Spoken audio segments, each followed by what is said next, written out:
Hey there, Shinobi! We're stepping into the ninja-filled world of Roblox's Wagarashi, a Naruto-inspired RPG where you create your own shinobi, master jutsu, and battle it out to become the strongest warrior in the hidden villages. Whether you're mastering the Sharingan or unleashing Rasengans, picking the right clan is key to dominating in PvE and PvP. In this video, we're ranking all 29 clans in Wagarashi from D tier to S tier, diving into their abilities, stat boosts, and how they fit into different playstyles. From the overpowered Uchiha to the underrated Senju, we've got everything you need to rise to the top. So grab your kunai, smash that like and subscribe to join the fight, and let's jump into this Wagarashi clans tier list. Let's start with the basics of how clans work in Wagarashi. Clans are the foundation of your shinobi build, determining your special moves, passive bonuses, and even stat boosts like taijutsu or chakra. You're assigned a clan randomly when you create your character, but you can reroll using clan reroll items from codes or by spending Robux. Some clans, like Uchiha, give you godlike abilities and stat boosts, while others, like Inuzuka, are more situational.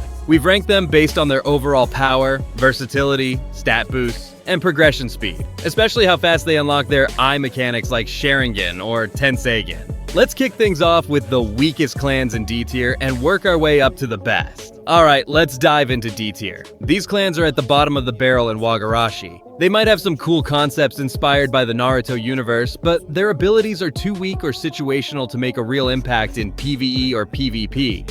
If you roll one of these, you're probably better off using a clan reroll to aim for something stronger, because these clans just don't have the power or utility to carry you far in the shinobi world. First up, we've got Inuzuka, just like Kiba from Naruto. You don't get a pet companion yet, but you can highlight enemies, charge at them, and use Kiba's signature slashing combo. Unfortunately, the damage is low, and the moves lack the impact needed for tougher fights. Why D tier? Weak moves with no stat boosts. Playstyle fit. Players who like fast, aggressive combat. Tip: use the charge to close gaps in early PvE, then re-roll for a better clan.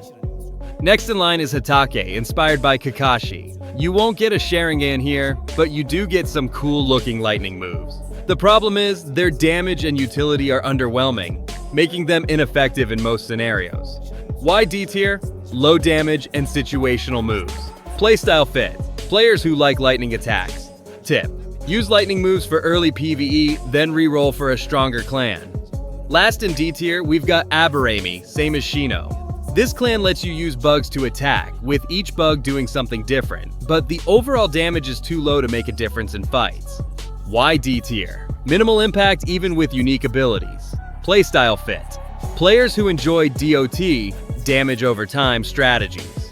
Tip: use bugs for early crowd control, then re-roll for more power. Now we're moving up to C tier. These clans can hold their own in the early stages of Wagarashi, but they struggle to keep up as you progress into tougher battles. They often have interesting abilities inspired by lesser-known Naruto clans, but their lack of scaling or raw power means they're more situational than reliable. If you're stuck with one of these, they might get you through the first few missions, but you'll likely want to re-roll for a clan that can carry you further in your shinobi journey. Let's start with Kaguya, inspired by Kaguya Otsutsuki, the first chakra wielder. This clan lets you use your bones to attack, which looks cool and gruesome, and it's decent for early game PvE with its high base damage. However, the moves don't scale well into late game fights. Why C tier? Good early but falls off fast. Playstyle fit. Players who like melee damage early on. Tip: use bone attacks to clear early enemies, then re-roll. Next up, we've got Miyajima, the Crystal Clan. You can use crystals to attack, protect yourself, and even imprison enemies, which looks awesome, but the damage and utility are too low to be effective in tougher battles. Why C tier? Cool visuals, but lacks power. Playstyle fit. Defensive players who like utility. Tip: use crystals to block early attacks, then re-roll. Moving on, we have Yotsuki, same as Kioi, the guy who tried to stop Sasuke from capturing Killer B. This clan gives you a lightning attack boost and some laser attacks, but the damage output is underwhelming for mid to late game. Why C tier? Decent lightning moves, but lacks impact. Playstyle fit. Players who like lightning-based attacks. Tip: use lasers for early PvP stuns, then re-roll. Now let's talk about Namikaze, inspired by Minato, Naruto's father. You get the sparkling flying thunder god moves and 2 Rasengan variants, which are fun for mobility, but the damage is low and there's no stat boost. Why C tier? Great mobility, but lacks power. Playstyle fit: players who like hit and run tactics. Tip: use Flying Thunder God to dodge early enemies, then reroll. Next in this tier, we've got Oribe, same as Pakura. This clan lets you use fire orbs to attack, which looks cool, but the damage is too low to compete with other fire-based clans. Why C tier? Underwhelming fire moves. Playstyle fit: players who like fire attacks early on. Tip: use fire orbs for early PvE, then reroll for Sarutobi or Uchiha. Last in C tier, we've got Kezasuna, inspired by Gaara. You can attack using sand, including the sand coffin, but there's no sand burial, likely because it's too violent. Unfortunately, the sand moves are underwhelming in damage and utility. Why C tier? Cool concept, but lacks power. Playstyle fit: players who like crowd control. Tip: use sand coffin to trap early enemies, then re-roll. Let's step up to B tier. These clans are reliable picks that can carry you through the mid-game in Wagarashi. They often have a mix of decent stat boosts, unique abilities, and Naruto-inspired moves that make them fun to play, but they lack the raw power or versatility to compete with the top tiers. If you roll one of these, you can make it work for a while, especially in PvE or group PvP, but you might eventually want to aim for something higher to dominate the hidden villages. First up in this tier, we've got Akimichi, same as Choji. This clan lets you inflate your body and roll around to deal a lot of damage, which is not only effective, but also a ton of fun to use in combat.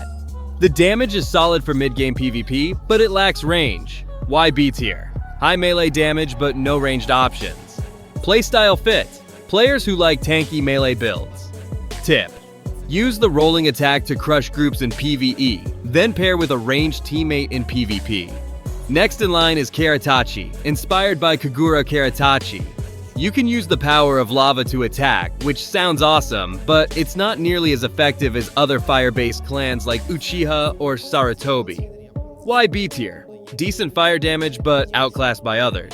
Playstyle fit: players who like lava-based attacks. Tip: use lava moves for mid-game PvE, then consider re-rolling for Sarutobi. Moving on, we have Hoshigaki, same as Kasame. This clan lets you walk on water to recover chakra and deal extra damage with water, plus you get shark moves and water blasts. It's decent for mid-game, but the moves lack power in late-game fights. Why B tier? Good utility, but lacks damage scaling. Playstyle fit: players who like water-based jutsu. Tip: use water blast for mid-game crowd control, then re-roll. Now let's talk about Hozuki, inspired by Gengetsu. You can turn your body into a water mass and blast enemies with water attacks, which is great for dodging and crowd control, but the damage is low. Why B tier? Strong utility, but lacks offense. Playstyle fit: defensive players who like dodging. Tip: use the water form to avoid attacks in PvP, then re-roll for more damage. Next up, we've got Huki, same as Huki Takatori. This clan gives you a huge wind damage boost along with wind moves like Triple Tornado and Devastating Winds, making it solid for mid-game AoE. Why B tier? Good wind damage but lacks versatility. Playstyle fit: players who like AoE wind attacks. Tip: use Triple Tornado to clear mid-game PvE waves, then re-roll. Then we have Akafura, a mysterious clan with little known about it. What we do know is that they use explosive attacks that can pack a punch, making them decent for mid-game PvP, but they lack utility. Why B tier? Strong explosions, but situational. Playstyle fit: players who like burst damage. Tip: use explosive attacks to surprise enemies in PvP, then re-roll. Next in B tier, we've got Kamizuru, the bee clan. You can attack your enemies with bees, which is a fun concept, but the damage and utility are too low for late-game fights. Why B tier? Fun summons but lacks power. Playstyle fit: players who like summon-based combat. Tip: use bees for mid-game PvE crowd control, then re-roll. Last in B tier, we've got Suzumura, the Bubble Clan. This clan uses bubbles and water attacks, but they're not as effective as other water clans like Hoshigaki or Hozuki. Why B tier? Decent water moves but outclassed. Playstyle fit. Players who like water-based attacks. Tip: use bubbles for mid-game PvE, then reroll for Hoshigaki. Wrapping up B tier, we have Iburi, an underground fire clan. You can use steam and smoke to confuse enemies, which sounds cooler than it is, as the damage and utility are limited. Why B tier? Unique concept but lacks impact. Playstyle fit. Players who like stealth strategies. Tip: use smoke to confuse enemies in mid-game PvP, then reroll. Now we're stepping into A tier. These clans are powerful picks that can carry you through the late game in Wagarashi with their strong abilities, stat boosts, and Naruto-inspired moves. They're versatile enough to handle both PvE missions and PvP battles, often offering a mix of damage, utility, and survivability that makes them stand out. If you roll one of these, you're in a great spot to take on tougher challenges, though they're just a step below the absolute best clans in the game. Let's kick things off with Sarutobi, same as the third Hokage. This clan gives you very decent fire damage, almost as good as the Uchiha clan, making it a strong choice for mid to late game PvE and PvP. Why A tier? High fire damage but lacks Uchiha's versatility. Playstyle fit. Players who like fire-based attacks. Tip: use fire jutsu to burn through late game PvE waves. Next up, we've got Yuki, inspired by Haku. You can use moves like Demonic Ice Mirrors, Ice Eruption, and Ice Hammer, which offer great crowd control and damage for late game fights. Why A tier? Strong ice moves but situational. Playstyle fit. Players who like ice-based crowd control. Tip: use Ice Mirrors to trap enemies in PvP for easy kills. Moving on, we have Mu, just like the second Tsuchikage. This clan lets you use moves like Particle Insertion, Pulse, Atomic Prison, and Prison Entrapment, offering high damage and utility for late game PvP.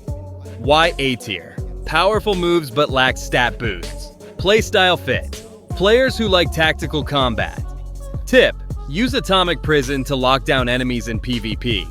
Now let's talk about Senju, same as the first Hokage. You get a huge HP buff and the first Hokage's signature wood moves, which are great for crowd control and survivability in late game PvE.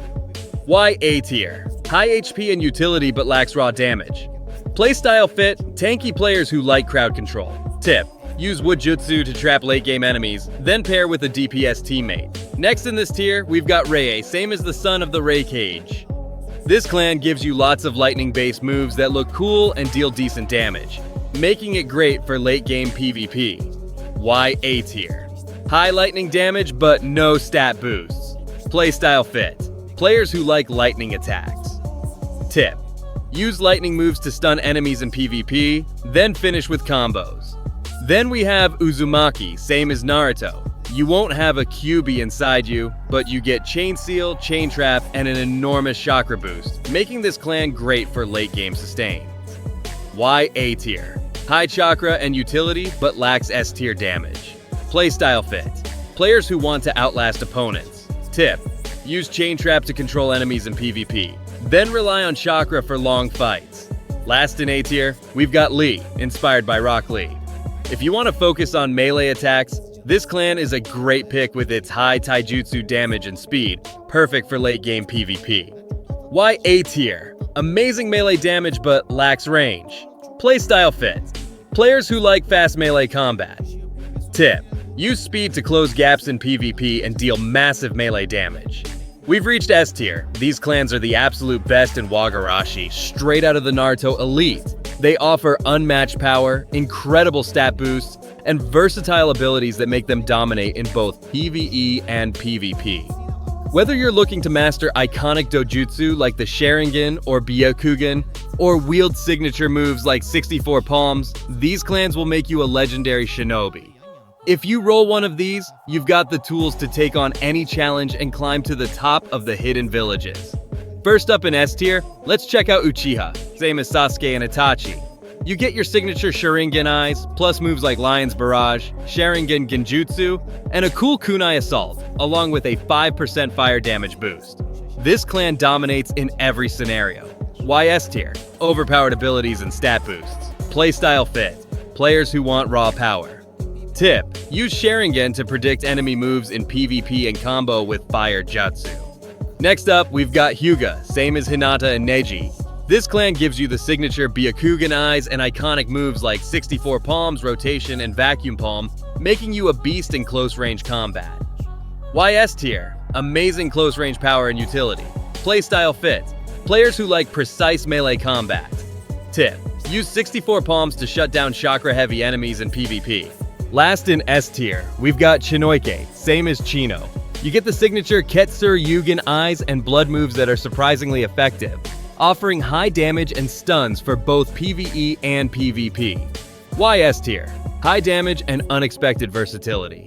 Playstyle fit. Players who like stun-based strategies. Tip: use Ketsuru-Yugen to control enemies in PvP, then finish with blood moves. Let's talking about best clans for your playstyle. PvP players: Uchiha and Shinoike in S tier for raw power and control. PvE players: Hyuga in S tier for close-range dominance and survivability. Melee fighters: Lee in A tier for fast high-damage melee attacks. Beginners: Senju in A tier for tankiness and crowd control. That's it for our Wagarashi clan's tier list. Your guide to becoming a legendary shinobi is complete. Which clan are you rocking? Are you an Uchiha mastering the Sharingan or a Hyuga shutting down foes with gentle fist?